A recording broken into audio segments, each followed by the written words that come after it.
Okay, so it's about the time I kicked the arse of some wingers in this video. I'm not going to be watching all of this. So this is about banning of Palestine action in the UK should terrify you, and it actually is terrifying. They're actually treating people who do protest against genocide as terrorists, right? They just put paint on some aeroplanes, right? So it's just a bit of vandalism. It's not terrorism, right? But anyway, that's not the point of this video. Let's focus on this. The British government's decision to ban Palestine action and anti-terror legislation, putting a non-violent protest movement in the same legal bracket, literally, as ISIS, should absolutely terrify you. Well, the thing is, because you're a left-wing feminist, right? I've never heard you talk about the fact that misogyny is treated as terrorism in the UK now, right? Okay, you've never complained about it once. So I sympathise with the Palestinian cause, right? But in a way, it's sort of karma. It was okay when it was done to others. Now it's being done to you. For who the bells tone, they tone for thee, right? Okay. And as a leftist, you should know this. You should know your history. So whatever.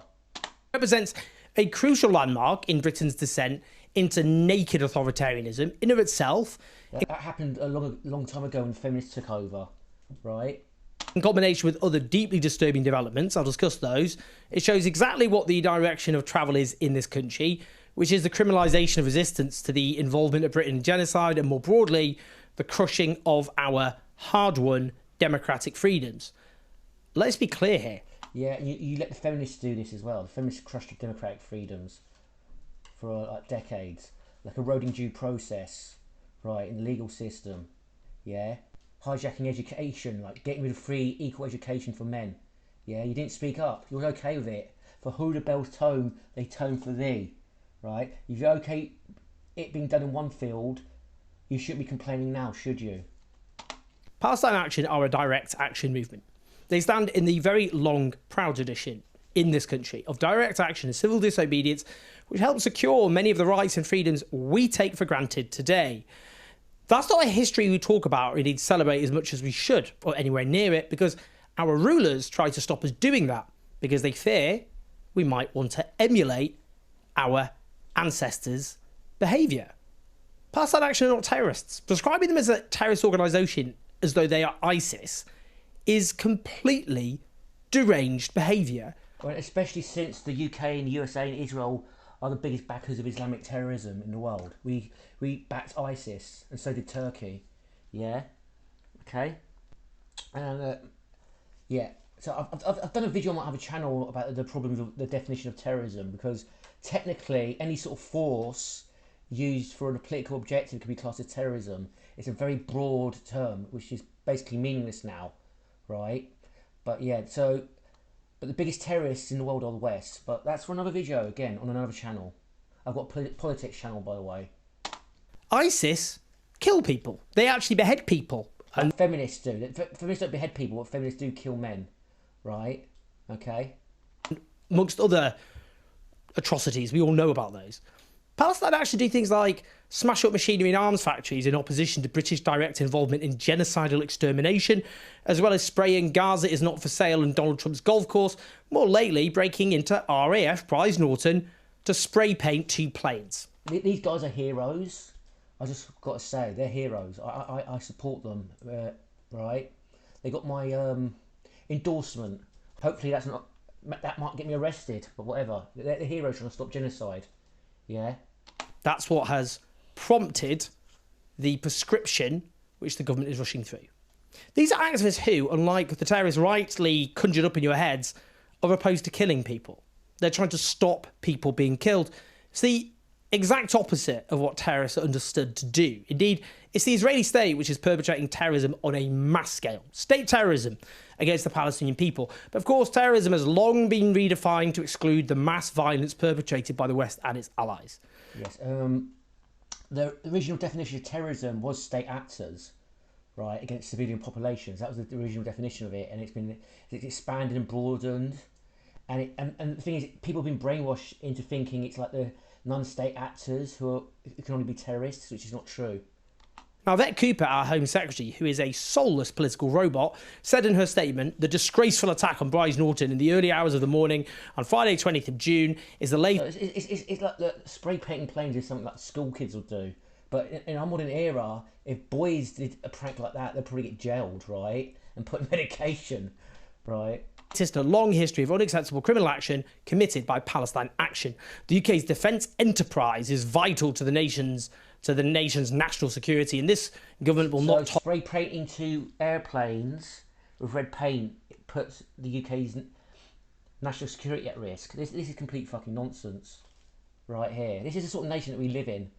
A feminist, imperialist shithole. Yeah?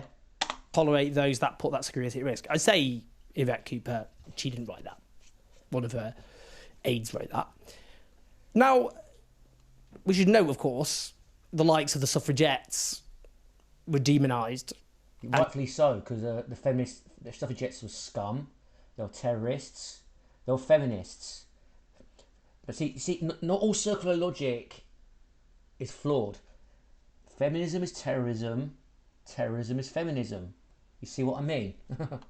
And they actually were far more militant than Palestine Action, because they killed people. They blew things up.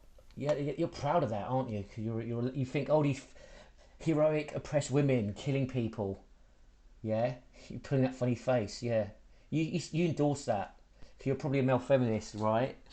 So, pampered, rich, bourgeoisie women were advocating for the right to vote that they didn't deserve to get as women.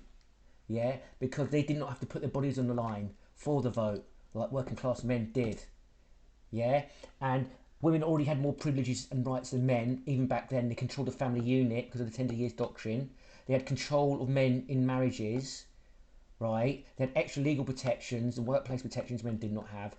So the only thing they did not have was the same right to vote that rich men had. Only rich men could vote back in the day, right? And the franchise has slowly expanded over the years until it included working class men. So they kept... So if the society went, right, we'll get rid of all female privileges, right, and then we'll give them equal rights to men, that'd be one thing. But women kept all the privileges, right, and they got the right to vote, right? Okay, under the old system, at least women didn't get the right to vote, which is based because they already had privileges. It didn't fully balance out female privilege, right?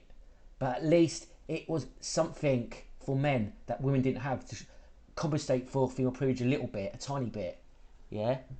And I want to put it this way.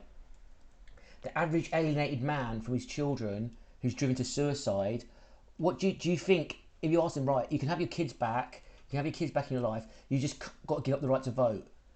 They'll all give up the right to vote. Let's be real, yeah? There's things being done to men in the UK that's far more serious than the right to vote. But let's carry on listening. They smashed up art galleries, but they actually bombed things. Yeah. Like Erin Prisley was bombed, right? Or Esther Valar was beaten up and driven to Argentina. She was attacked by feminists and brutalised, and she ran off to Argentina. That's probably why she wasn't prolific, because the intimidation worked on her after that beating, yeah? Yeah? Feminism is the gender KKK. Yvette Cooper has stood up in Parliament dressed in the clothing of the suffragettes. Yes, and these women have called for male-only curfew, right? That's a terrorist uniform, by the way. She has literally worn the garbs of a far more extreme in terms of tactics, a movement far more extreme than Palestine Action. Those people were demonised and hated at the time. They were portrayed as terrorists. No, they weren't portrayed as terrorists. They were fucking terrorists. Yeah? You see? They were terrorists. Yeah. And they were hated rightfully so. They were scum. Yeah? They were pampered, sadistic, hostile, bourgeoisie women. Women are the gender bourgeoisie. Yeah? Male are the working class proletariat. So this is how gender relations work. Okay?